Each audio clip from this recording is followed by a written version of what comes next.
नमस्कार। आर के खन्ना धार्मिक चैनल पर आप सबका प्यार से स्वागत है। माता रानी की कृपा से मैं प्रस्तुत कर रही हूँ दुर्गा सप्तशती मध्यम चरित्र हिंदी में, जिसके अंतर्गत द्वितीय, तृतीय और चतुर्थ अध्याय आते हैं। तो आइए इसे सुने और इसका लाभ प्राप्त करें। धन्यवाद। मध्यम चरित्र, दूसरा अध्याय। देवताओं के तेज से देवी का प्रादुर्भाव और महिषासुर की सेना का वध। ओम मध्यम चरित्र के विष्णु ऋषि, महालक्ष्मी देवता, उष्णिक छंद, शाकंभरी शक्ति, दुर्गा बीज, वायु तत्व और यजुर्वेद स्वरूप है से माँ लक्ष्मी की प्रसन्नता के लिए मध्यम चरित्र के पाठ में इसका विनियोग है। मैं कमल के आसन पर बैठी हुई प्रसन्न मुख वाली महिषासुर मर्दिनी भगवती महालक्ष्मी का भजन करता हूँ, जो अपने हाथों में अक्षमाला, फरसा, गदा, बाण, वज्र, पद्म, धनुष, कुंडिका, दंड, शक्ति, खड्ग, ढाल, शंख, घंटा, मधुपात्र, शूल, पास और चक्र धारण करती हैं। ऋषि कहते हैं, पूर्व काल में देवताओं और असुरों में पूरे 100 वर्षों तक घोर संग्राम हुआ था। उसमें असुरों का स्वामी महिषासुर था और देवताओं के नायक इंद्र थे। उस युद्ध में देवताओं की सेना महाबली असुरों से परास्त हो गई। संपूर्ण देवताओं को जीतकर महिषासुर इंद्र बन बैठा। तब पराजित देवता प्रजापति ब्रह्मा जी को आगे करके उस स्थान पर गए जहां भगवान शंकर और विष्णु विराजमान थे। देवताओं ने महिषासुर के पराक्रम तथा अपनी पराजय का यथावत वृतांत उन दोनों देवेश्वरों से विस्तार पूर्वक कह सुनाया। वे बोले, भगवान, महिषासुर सूर्य, इंद्र, अग्नि, वायु, चंद्रमा, यम, वरुण तथा अन्य देवताओं के भी अधिकार छीनकर स्वयं ही सबका अधिष्ठाता बन बैठा है। उस दुरात्मा महिष ने समस्त देवताओं को स्वर्ग से निकाल दिया है। अब वे मनुष्यों की भांति पृथ्वी पर विचरते हैं। दैत्यों की ये सारी करतूत हमने आप लोगों से कह सुनाई। अब हम आपकी ही शरण में आए हैं, उसके वध का कोई उपाय सोचिए। इस प्रकार देवताओं के वचन सुनकर भगवान विष्णु और शिव ने दैत्यों पर बड़ा क्रोध किया। उनकी भौहें तन गईं और मुंह टेढ़ा हो गया। तब अत्यंत कोप में भरे हुए चक्रपाणी श्री विष्णु के मुख से एक महान तेज प्रकट हुआ। इसी प्रकार ब्रह्मा, शंकर तथा इंद्र आदि अन्यान्य देवताओं के शरीर से भी बड़ा भारी तेज निकला। वह सब मिलकर एक हो गया। महान तेज का वह पुंज जाज्वल्यमान पर्वत सा जान पड़ा।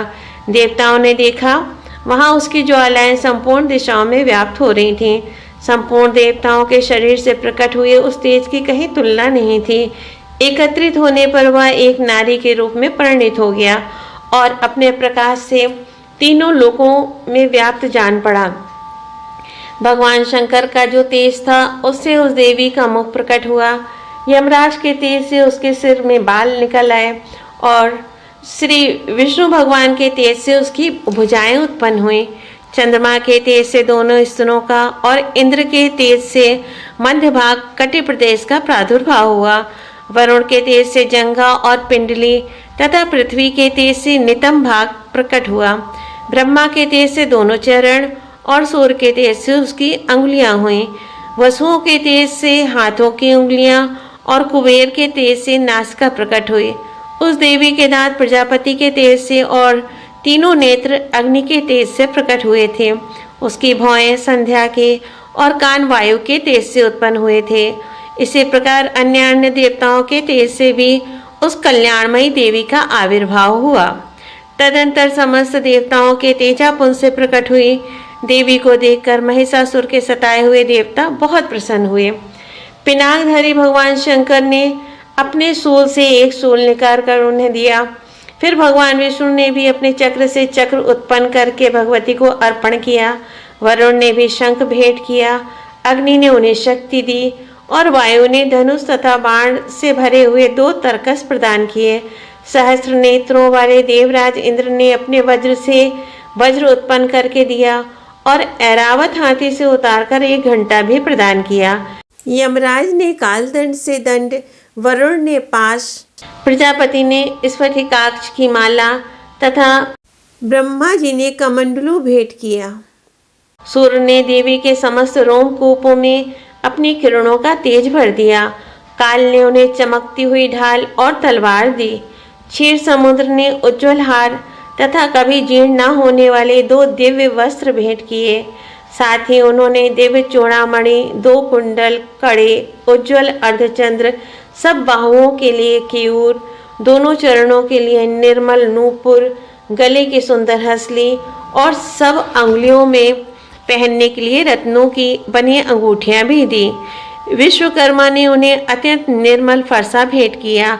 साथ ही अनेक प्रकार के अस्त्र और अभेद्य कवच दिए। इनके सिवा मस्तक और वक्ष स्थल पर धारण करने के लिए कभी न कुम्हलाने वाले कमलों की मालाएं दी। जलधि ने उन्हें सुंदर कमल का फूल भेंट किया। हिमालय ने सवारी के लिए सिंह तथा भांति भांति के रत्न समर्पित किए। धनाध्यक्ष कुबेर ने मधु से भरा पान पात्र दिया तथा संपूर्ण नागों के राजा शेष ने, जो इस पृथ्वी को धारण करते हैं, उन्हें बहुमूल्य वणियों से विभूषित नागहार भेंट दिया। इसी प्रकार अन्य देवताओं ने भी आभूषण और अस्त्र शस्त्र देकर देवी का सम्मान किया। तत्पश्चात उन्होंने बारंबार अट्टहास पूर्वक उच्च स्वर से गर्जना की। उनके भयंकर नाद से संपूर्ण आकाश गूंज उठा। देवी का वह अत्यंत उच्च स्वर से किया हुआ सिंहनाद कहीं समा न सका। आकाश उसके सामने लघु प्रतीत होने लगा। उससे बड़े जोर की प्रतिध्वनि हुई, जिससे संपूर्ण विश्व में हलचल मच गई और समुद्र कांप उठे। पृथ्वी डोलने लगी और समस्त पर्वत हिलने लगे। उस समय देवताओं ने अत्यंत प्रसन्नता के साथ सिंहवाणी भवानी से कहा, देवी तुम्हारी जय हो। साथ ही महर्षियों ने भक्ति भाव से विनम्र होकर उनका स्तवन किया। संपूर्ण त्रिलोकी को क्षोभग्रस्त देख दैत्यगण अपनी समस्त सेना को कवच आदि से सुसज्जित कर हाथों में हथियार ले सहसा उठकर खड़े हो गए। उस समय महिषासुर ने बड़े क्रोध में आकर कहा, आह यह क्या हो रहा है। फिर वह संपूर्ण असुरों से घिरकर उस सिंहनाद की ओर लक्ष्य करके दौड़ा और आगे पहुंचकर उसने देवी को देखा, जो अपने प्रभा से तीनों लोकों को प्रकाशित कर रही थीं। उनके चरणों के भार से पृथ्वी दबी जा रही थी। माथे के मुकुट से आकाश में रेखा सी खिंच रही थी तथा वे अपने धनुष की टंकार से 7 पातालों को क्षुब्ध किए देती थीं। देवी अपनी हजारों भुजाओं से संपूर्ण दिशाओं को आच्छादित करके खड़ी थीं। तदंतर उनके साथ दैत्यों का युद्ध छिड़ गया। नाना प्रकार के अस्त्र शस्त्रों के प्रहार से संपूर्ण दिशाएं उद्भासित होने लगी। चिक्षुक नामक महान असुर महिषासुर का सेना नायक था। वह देवी के साथ युद्ध करने लगा। अन्य दैत्यों की चतुर्गुणी सेना साथ लेकर चामर भी लड़ने लगा। 60,000 रथियों के साथ आकर उदग्र नामक महादैत्य ने लोहा लिया। 1 करोड़ रथियों को साथ लेकर महाहनु नामक दैत्य युद्ध करने लगा, जिसके रोए तलवार के समान तीखे थे। वह असिलोमा नामक महादैत्य 5 करोड़ रथी सैनिकों सहित युद्ध में आ डटा। 60 लाख रथियों से घिरा हुआ बाष्कल नामक दैत्य भी उस युद्ध भूमि में लड़ने लगा। परिवारित नामक राक्षस हाथी सवार और घुड़सवारों के अनेक दलों तथा 1 करोड़ रथियों की सेना लेकर युद्ध करने लगा। बिडाल नामक दैत्य 5 अरब रथियों से घिरकर लोहा लेने लगा। इनके अतिरिक्त और भी हजारों महादैत्य रथ, हाथी और घोड़ों की सेना साथ लेकर वहां देवी के साथ युद्ध करने लगे। स्वयं महिषासुर उस रणभूमि में कोटि कोटि सहस्त्र रथ, हाथी और घोड़ों की सेना से घिरा हुआ खड़ा था। वे दैत्य देवी के साथ तोमर, भिंदीपाल, शक्ति, मूसल, खड्ग, परशु और पट्टिस आदि अस्त्र शस्त्रों का प्रहार करते हुए युद्ध कर रहे थे। कुछ दैत्यों ने उन पर शक्ति का प्रहार किया, कुछ लोगों ने पास फेंके तथा कुछ दूसरे दैत्यों ने खड्ग प्रहार करके देवी को मार डालने का उद्योग किया। देवी ने भी क्रोध में भरकर खेल ही खेल में अपने अस्त्र शस्त्रों की वर्षा करके दैत्यों के वे समस्त अस्त्र शस्त्र काट डाले। उनके मुख पर परिश्रम या थकावट का रंच मात्र भी चिन्ह नहीं था। देवता और ऋषि उनकी स्तुति करते थे और वे भगवती परमेश्वरी दैत्यों के शरीरों पर अस्त्र शस्त्रों की वर्षा करती रहीं। देवी का वाहन सिंह भी क्रोध में भरकर गर्दन के बालों को हिलाता हुआ असुरों की सेना में इस प्रकार विचरने लगा। मानो वनों में दावानल फैल रहा हो। रणभूमि में दैत्यों के साथ युद्ध करती हुई अंबिका देवी ने जितने निःश्वास छोड़े, वे सभी तत्काल सैकड़ों हजारों गणों के रूप में प्रकट हो गए और परशु, भिंदीपाल, खड्ग तथा पट्टिस आदि अस्त्रों द्वारा असुरों का सामना करने लगे। देवी की शक्ति से बढ़े हुए वे गण असुरों का नाश करते हुए नगाड़ा और शंख आदि बाजे बजाने लगे। उस संग्राम महोत्सव में कितने ही गण मृदंग बजा रहे थे। तदंतर देवी ने त्रिशूल से, गदा से, शक्ति की वर्षा से और खड्ग आदि से सैकड़ों महादैत्यों का संहार कर डाला। कितनों को घंटे के भयंकर नाद से मूर्छित करके मार गिराया। बहुतेरे दैत्यों को पास से बांधकर धरती पर घसीटा। कितने ही दैत्य उनकी तीखी तलवार की मार से दो दो टुकड़े हो गए। कितने ही गदा की चोट से घायल होकर धरती पर सो गए। कितने ही मूसल की मार से अत्यंत आहत होकर रक्त वमन करने लगे। कुछ दैत्य सूल से छाती फट जाने के कारण पृथ्वी पर ढेर हो गए। उस रणांगण में बाण समूहों की वृष्टि से कितने ही असुरों की कमर टूट गई। बाज की तरह झपटने वाले देव पीड़क दैत्यगण अपने प्राणों से हाथ धोने लगे। किन्हीं की बाहें छिन्न भिन्न हो गईं, कितनों की गर्दनें कट गईं और कितने ही दैत्यों के मस्तक कट कट कर गिरने लगे। कुछ लोगों के शरीर मध्य भाग में ही विदीर्ण हो गए। कितने ही महादैत्य जांघें कट जाने से पृथ्वी पर गिर पड़े। कितनों को ही देवी ने एक बांह, एक पैर और एक नेत्र वाला करके दो टुकड़ों में चीर डाला। कितने ही दैत्य मस्तक कट जाने पर भी गिरकर फिर उड़ जाते और केवल धड़ के ही रूप में अच्छे अच्छे हथियार हाथ में ले देवी के साथ युद्ध करने लगते थे। दूसरे का बंद युद्ध के बाजों की लय पर नाचते थे। कितने ही बिना सिर के धड़ हाथों में खड्ग, शक्ति और रिष्ट लिए दौड़ते थे तथा दूसरे दूसरे महादैत्य ठहरो ठहरो यह कहते हुए देवी को युद्ध के लिए ललकारते थे। जहाँ वह घोर संग्राम हुआ था, वहाँ की धरती देवी के गिराए हुए रथ, हाथी, घोड़े और असुरों की लाशों से ऐसी पट गई थी कि वहाँ चलना फिरना असंभव हो गया था। दैत्यों की सेना में हाथी, घोड़े और असुरों के शरीरों से इतनी अधिक मात्रा में रक्तपात हुआ था कि थोड़ी ही देर में वहाँ खून की बड़ी बड़ी नदियाँ बहने लगीं। जगदम्बा ने असुरों की विशाल सेना को क्षण भर में नष्ट कर दिया। ठीक उसी तरह जैसे तृण और काठ के भारी ढेर को आग कुछ ही क्षणों में भस्म कर देती है, और वह सिंह भी गर्दन के बालों को हिला हिलाकर जोर जोर से गर्जना करता हुआ दैत्यों के शरीरों से मानो उनके प्राण चुने लेता था। वहाँ देवी के गणों ने भी उन महादैत्यों के साथ ऐसा युद्ध किया जिससे आकाश में खड़े हुए देवतागण उन पर बहुत संतुष्ट हुए और फूल बरसाने लगे। इस प्रकार से मार्कंडेय पुराण में सावर्णिक मनवंतर की कथा के अंतर्गत देवी महात्म्य महिषासुर की सेना का वध नामक दूसरा अध्याय पूरा हुआ। तीसरा अध्याय सेनापतियों सहित महिषासुर का वध। जगदम्बा के श्री अंगों की कांति उदय काल के सहस्त्रों सूर्यों के समान है। वे लाल रंग की रेशमी साड़ी पहने हुए हैं। उनके गले में मुंडमाला शोभा पा रही है। दोनों स्तनों पर रक्त चंदन का लेप लगा है। वे अपने कर कमलों में जप मालिका, विद्या और अभय तथा वर नामक मुद्राएं धारण किए हुए हैं। 3 नेत्रों से सुशोभित मुखारविंद की बड़ी शोभा हो रही है। उनके मस्तक पर चंद्रमा के साथ ही रत्नमय मुकुट बंधा है तथा वे कमल के आसन पर विराजमान हैं। ऐसी देवी को मैं भक्तिपूर्वक प्रणाम करता हूँ।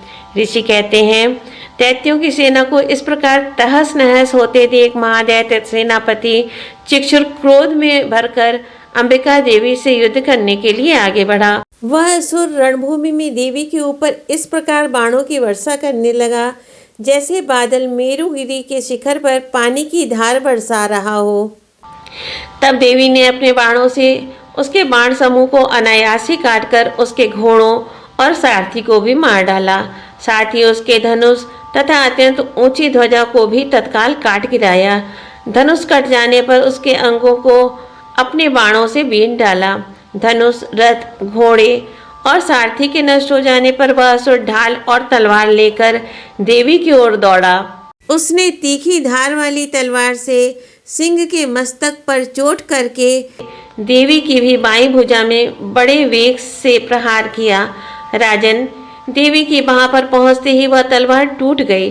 फिर तो क्रोध से लाल आंखें करके उस राक्षस ने शूल हाथ में लिया और उसे उस महादैत्य ने भगवती भद्रकाली के ऊपर चलाया। वह शूल आकाश से गिरते हुए सूर्यमंडल की भांति अपने तेज से प्रज्वलित हो उठा। उस शूल को अपनी ओर आते देख देवी ने भी शूल का प्रहार किया। उससे राक्षस के शूल के सैकड़ों टुकड़े हो गए। साथ ही महादैत्य चिक्षुर की भी धज्जियां उड़ गईं। वह प्राणों से हाथ धो बैठा। महिषासुर के सेनापति उस महापराक्रमी चिक्षुर के मारे जाने पर देवताओं को पीड़ा देने वाला चामर हाथी पर चढ़कर आया। उसने भी देवी के ऊपर शक्ति का प्रहार किया, किंतु जगदम्बा ने उसे अपने हुंकार से ही आहत एवं निष्प्रभ करके तत्काल पृथ्वी पर गिरा दिया। शक्ति टूटकर गिरी हुई देख चामर को बड़ा क्रोध हुआ। अब उसने शूल चलाया, किंतु देवी ने उसे भी अपने बाणों द्वारा काट डाला। इतने में ही देवी का सिंह उछलकर हाथी के मस्तक पर चढ़ बैठा और उस दैत्य के साथ खूब जोर लगाकर बाहु युद्ध करने लगा। वे दोनों लड़ते लड़ते हाथी से पृथ्वी पर आ गए और अत्यंत क्रोध में भरकर एक दूसरे पर बड़े भयंकर प्रहार करते हुए लड़ने लगे। तदंतर सिंह बड़े वेग से आकाश की ओर उछला और उधर से गिरते समय अपने पंजों की मार से चामर का सिर धड़ से अलग कर दिया। इसी प्रकार उदग्रवी शिला और वृक्ष आदि की मार खाकर रणभूमि में देवी के हाथ से मारा गया तथा कराल भी दांतों, मुक्कों और थप्पड़ों की चोट से धराशाही हो गया। क्रोध में भरी हुई देवी ने गदा की चोट से उद्धत का कचूमर निकाल डाला। बिंदीपाल से वास्कल को तथा बाणों से ताम्र और अंधक को मौत के घाट उतार दिया। 3 नेत्रों वाली परमेश्वरी ने त्रिशूल से उग्रास, उग्रवीर तथा महाहनु नामक दैत्यों को मार डाला। तलवार की चोट से बिडाल के मस्तक को धड़ से काट गिराया। दुर्धर और दुर्मुख इन दोनों को भी अपने बाणों से यमलोक भेज दिया। इस प्रकार अपनी सेना का संहार होता देख महिषासुर ने भैंसे का रूप धारण करके देवी के गणों को त्रास देना आरंभ किया। किन्हीं को थूतन से मारकर, किन्हीं के ऊपर खुरों का प्रहार करके, किन्हीं को पूंछ से चोट पहुंचाकर, कुछ को सींगों से विदीर्ण करके, कुछ गणों को वेग से, किन्हीं को सिंहनाद से, कुछ को चक्कर देकर और कितनों को निःश्वास वायु के झोंके से धराशायी कर दिया। इस प्रकार गणों की सेना को गिराकर वह असुर महादेवी के सिंह को मारने के लिए झपटा। इससे जगदम्बा को बड़ा क्रोध हुआ। उधर महापराक्रमी महिषासुर भी क्रोध में भरकर धरती को खुरों से खोदने लगा तथा अपने सींगों से ऊंचे ऊंचे पर्वतों को उठाकर फेंकने और गरजने लगा। उसके वेग से चक्कर देने के कारण पृथ्वी क्षुब्ध होकर फटने लगी। उसकी पूंछ से टकराकर समुद्र सब ओर से धरती को डुबोने लगा। हिलते हुए सींगों के आघात से विदीर्ण होकर बादलों के टुकड़े टुकड़े हो गए। उसके श्वास के प्रचंड वायु के वेग से उड़े हुए सैकड़ों पर्वत आकाश से गिरने लगे। इस प्रकार क्रोध में भरे हुए उस महादैत्य को अपनी ओर आते देख चंडिका ने उसका वध करने के लिए महान क्रोध किया। उन्होंने पास फेंककर उस महान असुर को बांध लिया। उस महासंग्राम में बंध जाने पर उसने भैंसे का रूप त्याग दिया और तत्काल सिंह के रूप में वह प्रकट हो गया। उस अवस्था में जगदम्बा ज्यों ही उसका मस्तक काटने के लिए उद्यत हुई, त्यों ही वह खड्गधारी पुरुष के रूप में दिखाई देने लगा। तब देवी ने तुरंत ही बाणों की वर्षा करके ढाल और तलवार के साथ उस पुरुष को भी बींध डाला।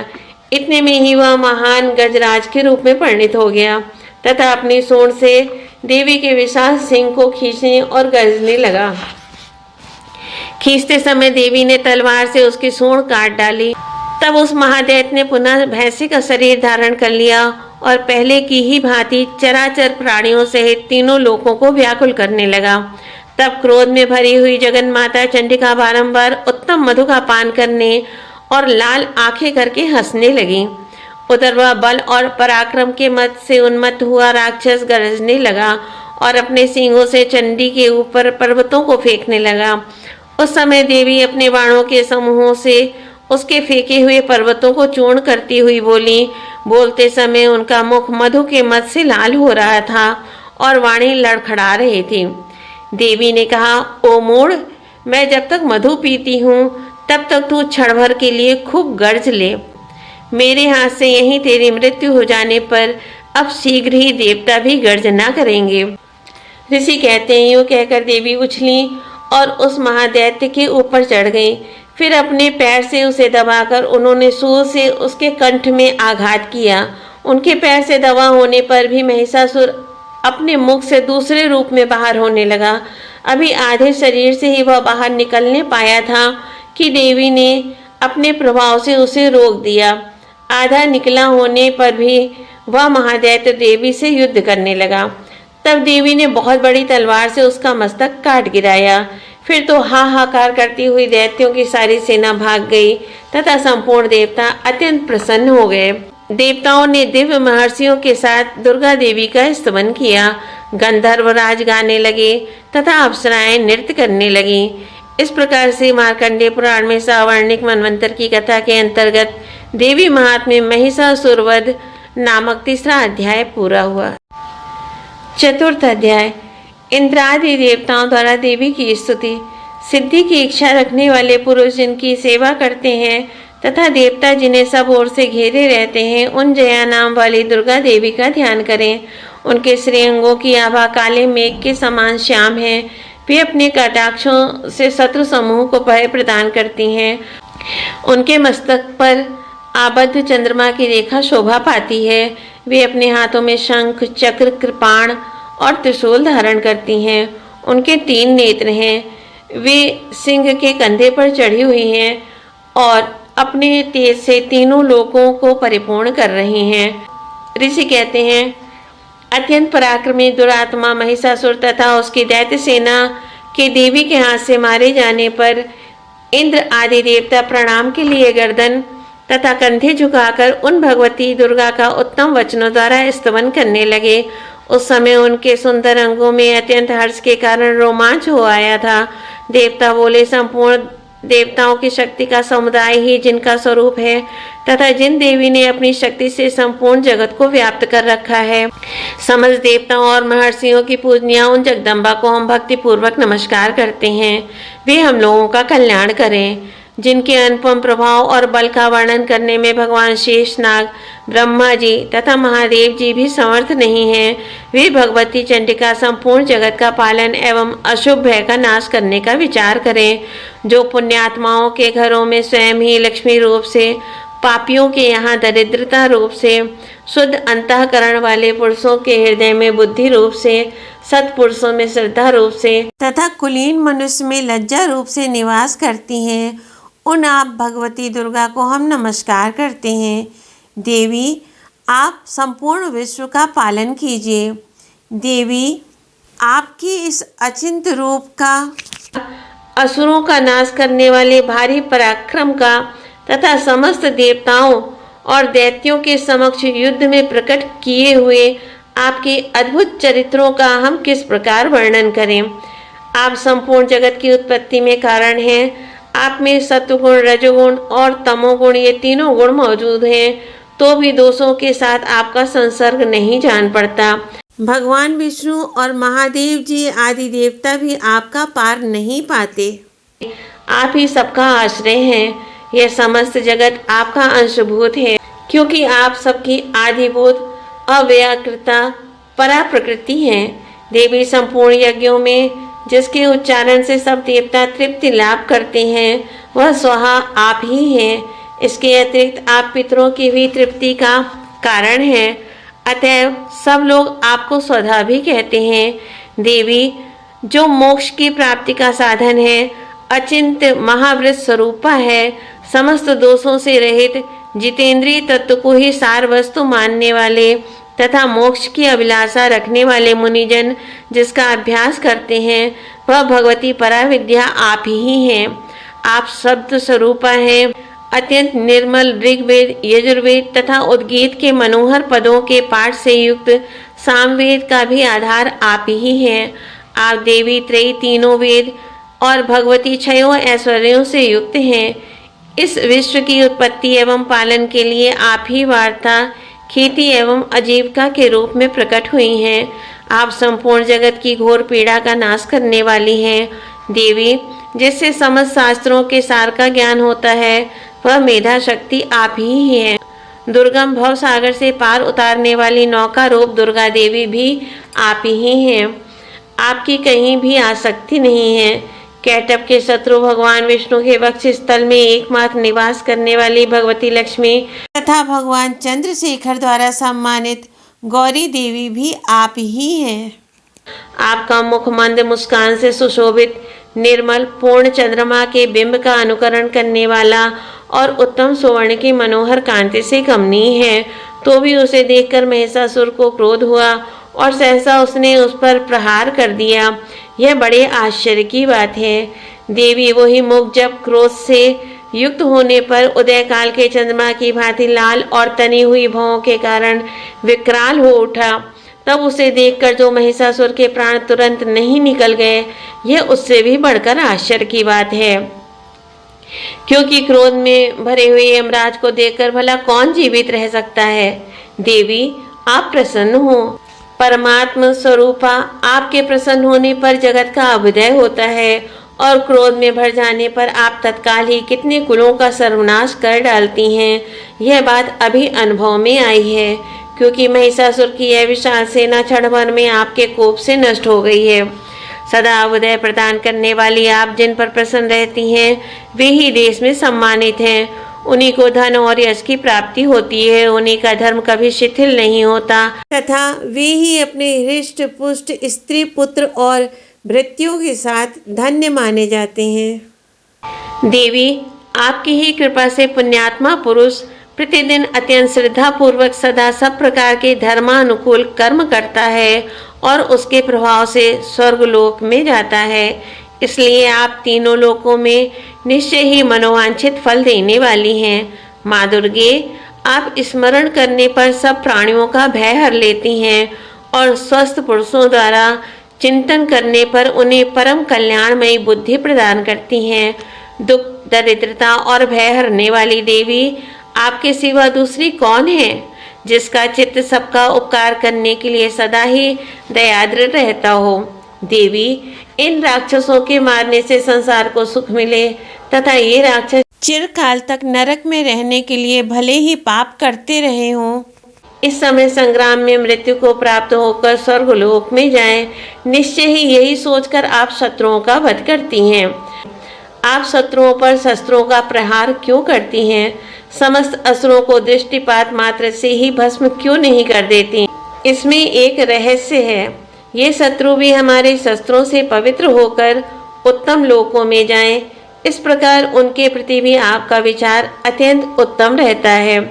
खड्ग के तेजापुंज की भयंकर दीप्ति से तथा आपके त्रिशूल के अग्रभाग की घनीभूत प्रभा से चौंधियाकर जो असुरों की आंखें फूट नहीं गईं, उसमें कारण यही था कि वे मनोहर रश्मियों से युक्त चंद्रमा के समान आनंद प्रदान करने वाले आपके सुंदर मुख का दर्शन करते थे।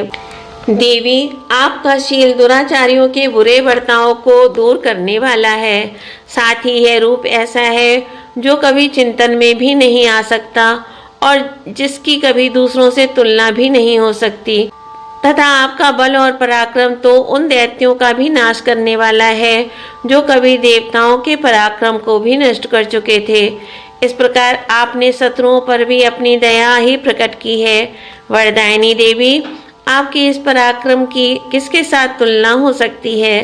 तथा शत्रुओं को भय देने वाला एवं अत्यंत मनोहर ऐसा रूप भी आपके सिवा और कहाँ है? हृदय में कृपा और युद्ध में निष्ठुरता, ये दोनों बातें तीनों लोकों के भीतर केवल आप में ही देखी गई हैं। माता, आपने शत्रुओं का नाश करके इस समस्त त्रिलोकी की रक्षा की है। उन शत्रुओं को भी युद्ध भूमि में मारकर स्वर्गलोक में पहुंचाया है तथा उन्मत्त दैत्यों से प्राप्त होने वाले हम लोगों के भय को भी दूर कर दिया है। आपको हमारा नमस्कार है। देवी, आप सूल से हमारी रक्षा करें। अंबिके, आप खड्ग से हमारी रक्षा करें तथा घंटा की ध्वनि और धनुष की टंकार से भी हम लोगों की रक्षा करें। चंडिके, पूर्व, पश्चिम और दक्षिण दिशा में आप हमारी रक्षा करें तथा ईश्वरी, अपने त्रिशूल को घुमाकर आप उत्तर दिशा में भी हमारी रक्षा करें। तीनों लोकों में आपके जो परम सुंदर एवं अत्यंत भयंकर रूप विचरते रहते हैं, उनके द्वारा भी आप हमारी तथा इस भूलोक की रक्षा करें। अंबिके, आपके कर पल्लवों में शोभा पाने वाले खड्ग, शूल और गदा आदि जो जो अस्त्र हों, उन सबके द्वारा आप सब ओर से हम लोगों की रक्षा करें। ऋषि कहते हैं, इस प्रकार जब देवताओं ने जगन माता दुर्गा की स्तुति की और नंदनवन के दिव्य पुष्पों एवं गंध चंदन आदि के द्वारा उनका पूजन किया, फिर सबने मिलकर जब भक्ति पूर्वक दिव्य धूपों की सुगंध निवेदन की, तब देवी ने प्रसन्न वदन होकर प्रणाम करते हुए सब देवताओं से कहा। देवी बोली, देवताओं, तुम सब लोग मुझसे जिस वस्तु की अभिलाषा रखते हो उसे मांगो। देवता बोले, भगवती ने हमारी सब इच्छा पूर्ण कर दी है, अब कुछ भी बाकी नहीं है, क्योंकि हमारा यह शत्रु महिषासुर मारा गया। महेश्वरी, इतने पर भी यदि आप हमें और वर देना चाहती हैं, तो हम जब जब आपका स्मरण करें तब तब आप दर्शन देकर हम लोगों के महान संकट दूर कर दिया करें। तथा प्रसन्नमुखी अंबिके, जो मनुष्य इन स्तोत्रों द्वारा आपकी स्तुति करे, उसे वित्त, समृद्धि और वैभव देने के साथ ही उसकी धन और स्त्री आदि संपत्ति को भी बढ़ाने के लिए आप सदा हम पर प्रसन्न रहें। ऋषि कहते हैं, राजन, देवताओं ने जब अपने तथा जगत के कल्याण के लिए भद्रकाली देवी को इस प्रकार प्रसन्न किया, तब वे तथास्तु कहकर वहीं अंतर्ध्यान हो गई। भोपाल, इस प्रकार पूर्व काल में तीनों लोकों का हित चाहने वाली देवी जिस प्रकार देवताओं के शरीरों से प्रकट हुई थी, वह सब कथा मैंने कह सुनाई। अब पुनः देवताओं का उपकार करने वाली वे देवी दुष्ट दैत्यों तथा शुंभ निशुंभ का वध करने एवं सब लोगों की रक्षा करने के लिए गौरी देवी के शरीर से जिस प्रकार प्रकट हुई थी, वह सब प्रसंग मेरे मुंह से सुनो, मैं उसका तुमसे यथावत वर्णन करता हूँ। इस प्रकार से मार्कंडेय पुराण में सावर्णिक मनवंतर की कथा के अंतर्गत देवी महात्म्य सक्रादि स्तुति नामक चौथा अध्याय पूरा हुआ। श्री दुर्गाय नमः।